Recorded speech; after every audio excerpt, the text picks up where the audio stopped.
In the vast swath of history, America probably claims to be the first modern democracy. Legendary figures like Napoleon Bonaparte, Charles Dickens, and even Karl Marx have praised the American system. Even so, the famed Decembrist revolution of Russia in 1825 was also inspired from the American democracy. There used to be a time when mere image of Uncle Sam could carry millions of young Americans to battle just like during World War I and II. They eagerly fought as they believed America's role as a champion of justice, independence, and against aggression. It seems unreal now, but back then, Americans used to believe that their government will never betray them. But times have taken a paradigm shift. Pew Research Center study reveals that 65% of Americans believe most politicians serve personal interest and only 20% still trust Washington's decisions.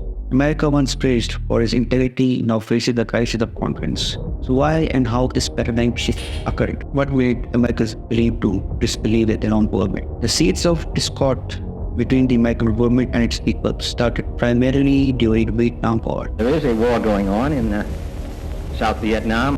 In North Vietnam.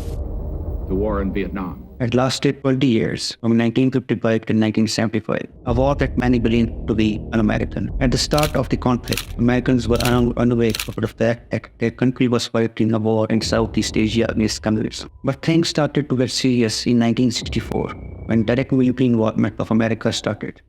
At first, President Johnson assured that American troops would not be deployed overseas, and he promised that American lives will not be sacrificed for Asian lives.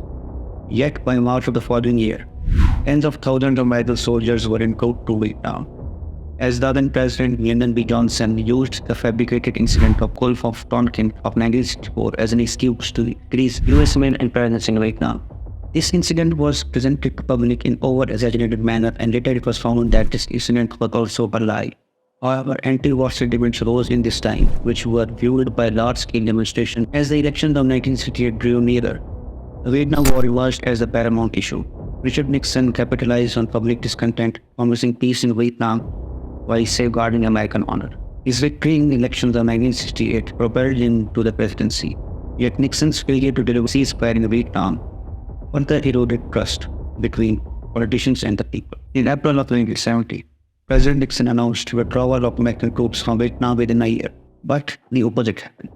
As later in May 1970, Nixon, on advice of Henry Kissinger, decided to expand his warfare in Cambodia, Laos, which were the neighboring countries of Vietnam, leading to deaths of more than 100,000 people. So instead of ending the war, Nixon chose to widen it. As American forces unleashed hell in Cambodia, anti-war sentiments among the public intensified, with students leading passionate demonstrations across the nation. In 1970, during a protest, U.S. soldiers opened fire on protesting students at Kent State University in Ohio, resulting in the deaths of 4 students and injuring 8 others. The nation was shocked by this brutality, and millions took to the streets in protest. During this turmoil, a ceasefire agreement was reached between South and North Vietnam in Paris in 1973, and American forces agreed to return home.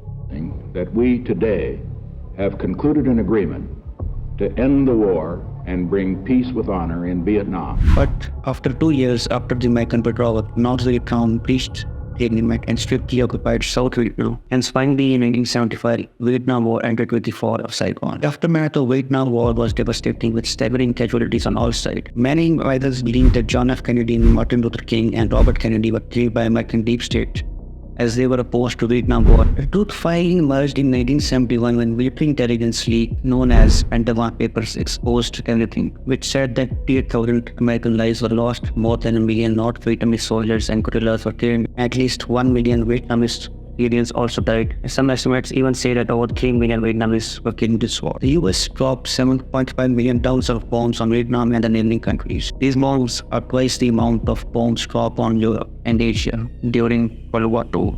The war also used napalm bombs extensively to destroy Vietnamese forests and agricultural lands. You must have seen this picture that shows the Vietnamese girl being burned by a napalm bomb. Such images played an important role in turning the Americans against the war. Apart from napalm, chemical weapons like Agent Orange were also used on forests in order to kill the crops and starve the enemy to death. The failure of Vietnam War was America's first military defeat, as it was unable to save South Vietnam from falling under communist control. During the war, stories of brutality by American soldiers also shook Americans as US Army committed atrocities resembling the brutality of Nazi Germany. US Army committed war crimes that shamed the American conscience. The infamous My Lai massacre of 1968 was one of the many heinous crimes of US military when almost 500 armed civilians were killed, along with atrocities that I cannot tell in this video. Despite the news being public, no culprit was punished. All these deaths, destruction and horror led to loss of not only American firepower but also American values. But soon after the end of the Vietnam War, Americans experienced something which changed their outlook with politics as something happened that was never seen in America's 200 years of history. President Nixon, who was at the peak of his popularity due to peace in Vietnam and peace in People's Republic of China, he clinched a historic victory in the presidential elections of 1972 by securing the second term after winning 49 states. However, Nixon's success was short-lived, marked by a grave scandal known as the Watergate scandal. In July 1972, 5 men associated with Nixon's re-election campaign attempted to break into Democratic National Committee headquarters in Washington, D.C., and were tasked with installing surveillance equipment to gather intelligence. They failed and led to their arrest, and as details of breaking emerged, Nixon found himself drowned in controversy. In his address to the nation, he swore that the White House had no link with this alleged espionage case, and he was not involved in it. I stated in very specific terms, and I state again to every one of you listening tonight, these facts. I had no prior knowledge of the Watergate break-in. While the FBI continued to investigate the scandal, President Nixon also made the mistake of interfering in the inquiry. To save his name, he paid millions to the accused so that they would not open their mouth. He also tried to impede the inquiry by using the CIA. In the meantime, White House counsel John Dean also exposed the president's involvement in it before the Senate Watergate Committee. Some people close to the president also made such allegations. After that, there was chaos in America. The president was accused of lying about spying and obstructing justice. Under immense pressure, President Nixon resigned in August 1974 to avoid impeachment. I shall resign the presidency effective at noon tomorrow.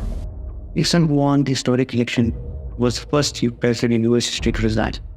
Soon after his resignation, Nixon was pardoned by his successor, President Gerald Ford, which was highly criticized by public as the main accused never got punished, showing that politicians can easily find their way through American justice system. Due to all these betrayals, Americans wanted for a reduced government influence, so they elected Ronald Reagan, who was a big supporter of less government. Reagan era was blurred by the Iran-Contra affairs in the 1980s, which shook the foundation of trust between the government and its people. Then after taking office in 1991, Reagan's administration had aggressively promoted a public campaign to stop the worldwide transfer of military goods to Iran after its 1979 revolution. In 1982, Hezbollah, a non-state Lebanon-based proxy group of Iran, kidnapped 25 US citizens, and Iran was prepared to influence Hezbollah to release US hostages in Lebanon in exchange for American weapons. But the problem was that Congress had imposed sanctions on Iran, so high-ranking officials of the Reagan administration facilitated the sale of arms to Iran, and also a Nicaraguan rebel group known as the Contras. This secretive operation, approved by Reagan, bypassed Congress and undermined the rule of law. The affair was trailed by a barrage of falsehoods and cover-ups designed by top officials, including President Reagan's national security advisor, John Poindexter, and the Lieutenant Colonel Oliver North. Their attempts to conceal the truth unraveled during investigation and congressional hearings further eroded public trust. The scandal encompassed illegal activities such as the covert arms sales to Iran and the diversion of funds to Contras, which was in violation of the Bolton Amendment, which reduced support for the Contras. In 1986, President Reagan addressed to the nation and stated that the United States had not traded arms for hostage payments. We did not trade weapons or anything else for hostages. But later inquiries, investigations, and hearings revealed the deceit and conspiracy within the Reagan administration that led to public outrage. Before leaving office, President Ronald Reagan addressed the nation on March 4, 1987. In his address, he took responsibility for the actions that occurred, acknowledging that his administration had made mistakes and violated its own policies. Months ago, I told the American people I did not trade arms for hostages. My heart and my best intentions still tell me that's true, but the facts and the evidence tell me it is not. Let me say I take full responsibility for my own actions and for those of my administration. But this promise was short-lived, as American government later on committed some blunders that even violated constitutional rights and led to the creation of post-9/11 America. In the aftermath of the tragic events of September 11, 2001, a surge of unity swept across the United States. But this sense of solidarity was short-lived, as trust on the government quickly plunged to some lowest levels ever observed among the American public. Soon after 9/11, Congress passed the U.S. Patriot Act. It is now my honor to sign into law the USA Patriot Act of 2001. Which significantly expanded government powers. However, it drew criticism for potential constitutional violations and abuses by federal authorities, particularly concerning privacy and First Amendment rights.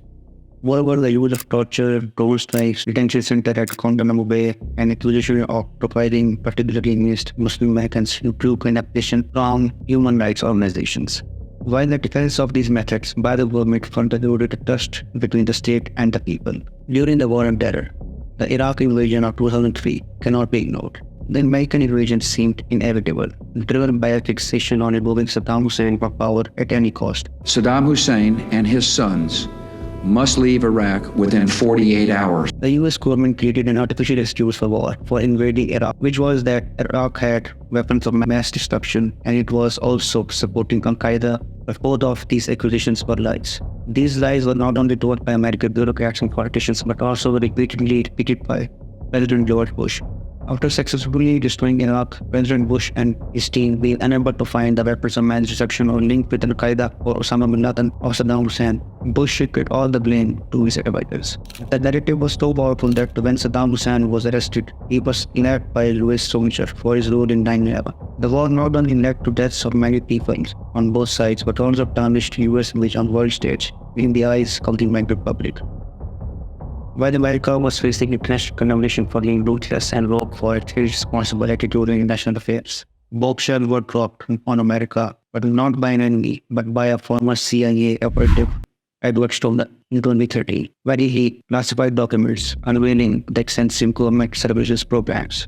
Snowden's disclosure exposed NSA's role in collection of billions of American phone reports and even data from companies like Google, Apple, and Facebook. The revelations ignited a nationwide debate on privacy and civil liberties as American state was involved in constitutional violation of Bill of Rights. Furthermore, Snowden also exposed the NSA's role on spying on allied governments. These revelations strained international relation of US and forced the US government to apologize to its allies. The entire collection of lies, distrust, and looming shadow of corporate America and a deep state. The American people find themselves grappling with a crisis of trust in their democratic institutions, sentiment that paved the way for the January 6, 2021 attack on Capitol Hill. The day when first time in history, a president refused to accept the election results and hinted for chaos in Capitol Hill. Fight like hell, and if you don't fight like hell, you're not going to have a country anymore. Encouraged by Trump's claims of election fraud, thousands of his supporters converged on Washington, D.C. on January 5th and 6th. They believed that American deep state stole the elections and they rushed to Congress to nullify the election results. This event led to the impeachment of President Trump twice and arrest of many of his supporters. But this event shows that American democracy is not what it used to be. The challenge posed by the crisis of confidence is more dangerous than economic troubles. People in power must keep in mind that all lies are not equal. Some falsehoods may seem to be just words, but they shatter the glass of trust. Citizens, one must think, when we lie to the government, it's a crime. But when the government lies to you, it's constitutional. President. Mr. Speaker. My colleagues in the Congress, What is the state of our union? Growing Confident. Is sound. stronger than a year ago and growing stronger. Growing stronger. Is stronger than ever before. We can proudly say the state of our union is strong and getting stronger.